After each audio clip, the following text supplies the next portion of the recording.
حضرت بابا فرید الدین مسعود گنج شکر رحمت اللہ علیہ کے نا ایک بڑے منظور نظر خلیفہ ہوئے جن کا نام تھا جمال الدین ہانسوی. یہ اتنے محبوب تھے بابا صاحب کو کہ بابا صاحب نا ان کی وجہ سے ان کے گاؤں رہے 3 سال جا کے ہانسا میں. بڑے محبوب تھے. بابا صاحب کسی کو خلافت نامہ دیتے تو کہتے میرے جمال سے سائن کرا لو. تو حضرت بابا جمال الدین لاڈلے تھے نا، تو لاڈلے پھر لاڈلے ہی ہوتے ہیں، لیکن میری رائے یہ ہے کہ لاڈلوں پہ آزمائشیں بھی زیادہ آتی ہیں. کہتے سائن کرا لو. تو وہ لے کے جاتے اجازت نامہ، تو کئی دفعہ حضرت جمال الدین پکڑ کے پھاڑ دیتے. لوگ آگے کہتے بابا صاحب انہوں نے تو پھاڑ دیا ہے. فرمایا جس کو جمال الدین پھاڑ دے فرید الدین سیاہ نہیں کرتا. ختم ہو گئی بات، پھاڑ دیا تو چھٹی کرو. بڑا پیار تھا ان سے. حضرت بہاؤالدین زکریا ملتانی رحمت اللہ علیہ ملنے آئے. میں مضمون سمجھا رہا ہوں، آپ کو میری بات پہ توجہ کرنا. ان کی نظر پڑی حضرت جمال الدین ہانسوی پہ، تو انہیں یہ درویش بڑا پسند آیا. ملتان شریف جا کے خط لکھا، کہنے لگے بابا صاحب میرے سارے مرید اور خلیفے لے لیں، یہ جمال الدین مجھے دے دیں. تو بابا صاحب نے نا ایک لائن اوپر کھینچی ایک نیچے کھینچی اور بڑا مزیدار جملہ لکھا. کہنے لگے بہاؤالدین کمال کرتے ہو، کوئی اپنا جمال بھی کسی کو دیتا ہے، کوئی اپنا جمال بھی کسی کو دیتا ہے. یہ تو نہیں نہ ہو سکتا، یہ میرا جمال ہے. اللہ اکبر.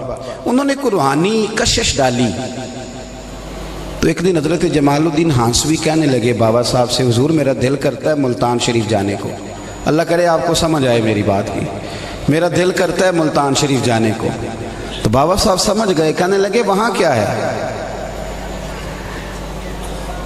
کیا ہے وہاں، کوئی کاروبار ہے، رشتہ داری ہے، تعلق ہے؟ عرض کی حضور نہیں. میں پھر کہ بندہ نواز آپ جانتے تو ہیں، میرا حضرت بہاؤالدین زکریا سے ملنے کو دل ہے. آپ نے فرمایا وہ میرے بھی دوست ہیں، مجھے اعتراض کوئی نہیں تھا، پر جس طرح تو جا رہا ہے جا پھر ادھر ہی جانا. اور گرا جو ان کی نگاہ سے وہ سنبھل نہیں سکتا. ایک در پھڑیے محکم پھڑیے تے پھر ایک دے ہی ہو کے مریے. یہ یاد رکھنا. یہ جو مزاج بن گئے نا، بابا میاں محمد بخش صاحب رحمۃ اللہ تعالیٰ علیہ نا بڑے درویش بزرگ تھے. درویش سخت جملہ نہیں کہتے، پر بابا صاحب نے بھی نا ایک سخت جملہ کہا ہے. انہوں نے کہا نویں نویں نہ یار بنائیے. میاں صاحب کمینہ ہی آگ چھڑیا جی، تسی تے سادے بندے ہو. اتنا سخت جملہ ایویں نویں نویں نہ یار بنائیے وانگ کمینے لوگ. اتنا سخت جملہ کہہ دیا. کہا جاؤ چلے جاؤ. حضرت جمال الدین کہتے ہیں میں وہاں سے نکلا، لیکن پتہ نہیں دل پہ کیا بوجھ پڑا، نہ وہاں جا سکا نہ یہاں کا رہ سکا. بڑا میرا نام تھا، لیکن دروازہ محبوب سے جدا ہوا تو اب کوئی پوچھنے بھی نہیں آتا. اتنی خستہ حالی ہوئی. ایک کونے میں بیٹھ گئے، مکھیاں بھنکتی ہیں، حال بڑا برا ہے. ایک تاجر بابا صاحب کے پاس سال کے بعد آتا تھا. توجہ ہے نا میری بات پر آپ حضرات؟ سال کے بعد آتا تھا. اس سال جب وہ آیا نا، اس نے لوگوں سے پوچھا جمال الدین کہاں ہیں؟ انہوں نے کہا جناب کیا بتائیں آپ کو، یہ معاملہ ہوا ہے. آج کل بابا صاحب علیہ رحمہ ناراض ہیں. اس نے نا رات حضرت بابا صاحب کی خدمت میں بیٹھنا تھا. بیٹھا تو بابا صاحب کے پیر دبانے لگا. خواہش تھی کہ میں جمال الدین کی سفارش کروں گا. پیر دباتے دباتے جب رات بیت گئی تو بابا صاحب مسکرائے. پھر تھوڑی دیر کے بعد سنجیدہ ہوئے تو کہنے لگے جمال الدین کی بات کرنا چاہتے ہو، کرو. عرض کی بندہ نواز پتہ ہے تو پھر بیچارے کو معاف کر دیں، درگزر فرمائیں. کہا یار اس نے ہماری قدر ہی نہیں کی. وہ دائیں بائیں جاتا پھرتا ہے، وہ دائیں بائیں بھاگتا ہے، اس نے خیال ہی نہیں کیا، اس نے توجہ ہی نہیں کی. اس کو چاہیے تھا ایسا کرتا، کبھی ادھر نکل جاتا ہے. اچھا جاؤ. اسے کہا آ جائے، میں نے اسے معاف کیا. بابا صاحب درس دیتے تھے. عصر کی نماز کے بعد قرآن پاک کا درس دیتے تھے. کس بات کا؟ بول کے بتائیے. بانج علموں جو کرے فقیری او کافر مرے دیوانہ ہو. یہ تو درویش کا فتویٰ ہے نا. منافق بھی نہیں کہا، گمراہ بھی نہیں کہا، سیدھا کافر ہی کہہ دیا. بانج علموں جو کرے فقیری کافر مرے دیوانہ ہو. حضرت جمال الدین ہانسوی کو لے آؤ. عصر کے بعد درس قرآن ہو رہا تھا. سامنے آ کے حضرت جمال الدین ہانسوی غسل کر کے امامہ باندھ کے کھڑے ہوئے. پر اب وہ چہرہ نہیں رہا، اب وہ رونق نہیں رہی، اب وہ رنگ ڈھنگ نہیں رہا. حضرت سیدنا بابا فرید الدین مسعود گنج شکر نے یوں نظر اٹھائی، کیا کریں رب کے بندوں کا دل بڑا نرم ہوتا ہے بڑا. اب تو لاجپال پیر سے لاجپالی کرانے کے لیے بھی 5-5 ہزار کے نوٹوں کی ضرورت ہوتی ہے نا. اب تو آپ بڑی پجاروں میں جائیں تو لاجپالی شروع ہو جاتی ہے. اللہ ماشاءاللہ اچھے لوگوں کی بات نہیں کرتا. خدا بندہ یہ تیرے سادہ دل بندے کدھر جائیں؟ درویشی بھی عیاری ہے، شہنشاہی بھی عیاری، سارے کام کرنے کے لیے آگے نکلنا پڑتا ہے. بابا صاحب نے دیکھا نا تو آنکھوں میں آنسو آ گئے اور رو کے جملہ بڑا شاندار کہا. اپنے آپ کو مخاطب کر کے کہنے لگے، فرید الدین یہ تو نے کیا کیا؟ کوئی اپنے جمال کا اس طرح کا حال بھی کرتا ہے؟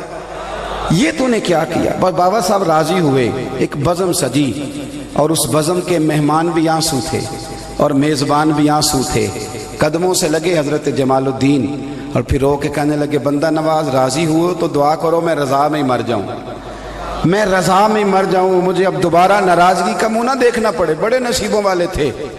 جب جنازہ اٹھا تو حضرت بابا صاحب نے کندھا بھی دیا اور پھر حضرت نے نماز جنازہ بھی پڑھا.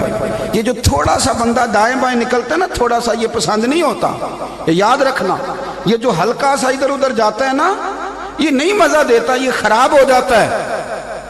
ایک در پھڑیے تے محکم پھڑیے تے ایک دے ہی ہو کے مریے. مرزا قادیانی ہو یا اس کے بعد جتنے بھی جھوٹے لوگ انگریز نے پیسے دے کے کھڑا کیے، سوال تو یہ ہے کہ ہمیں مصطفیٰ کریم کے بعد کسی اور کی ضرورت ہی نہیں. ہمیں کسی اور کی ضرورت ہے؟ سر کے بالوں سے لے کر پاؤں کے ناخنوں تک پورے کا پورا حسن ہمیں ہمارے نبی نے عطا فرمایا ہے. پیدا ہونے سے لے کر دنیا سے جانے تک، قبر حشر کے حساب تک، ہر چیز ہمارے محبوب نے ہمیں عطا فرمائی ہے. کسی جگہ کوئی ایسی بات نہیں جس کی رہنمائی نبی پاک نے نہ کی ہو. ہمیں ضرورت ہی نہیں، ہمیں حاجت ہی نہیں، ہمیں ضرورت ہی نہیں کسی اور شخص کی. اور ذرا سی امام اعظم ابو حنیفہ پتہ کیا فرماتے ہیں؟ فرماتے ہیں کسی نے کہا میں نبی ہوں، تو اگر کسی نے کہا نا کہ تمہارے پاس دلیل کیا ہے، اگر آپ نبی ہیں تو دلیل کیا ہے؟ فرماتے ہیں جس نے دلیل مانگی وہ بھی کافر ہو جائے گا. تم نے دلیل کیوں مانگی؟ ہم نے اس رستے جانا ہی نہیں، مطلب ہی کوئی نہیں، ضرورت ہی کوئی نہیں. بخاری شریف میں اس شخص کا بھی تذکرہ ہے جو نبی کریم کے پاس رہتا تھا. ایک بات میری اچھی طرح سمجھ لیں، اس کو غور کر لیں. انسان کے اعمال جب برے ہو جاتے ہیں تو پھر بدبختی غالب آتی ہے، پھر وہ گمراہ ہوتا ہے، اس کو اس کے اعمال کی سزا ملتی ہے. اور جب اس کے اعمال اچھے ہوتے ہیں نا، اتقوا فراست المومن فإنہ ینظر بنور اللہ، پھر اللہ تعالیٰ اسے بصیرت کی روشنی عطا فرماتا ہے، پھر اس کے لیے تقوی کا دروازہ کھلتا ہے، پھر اللہ کریم اس کے لیے آسانیاں فرماتا ہے.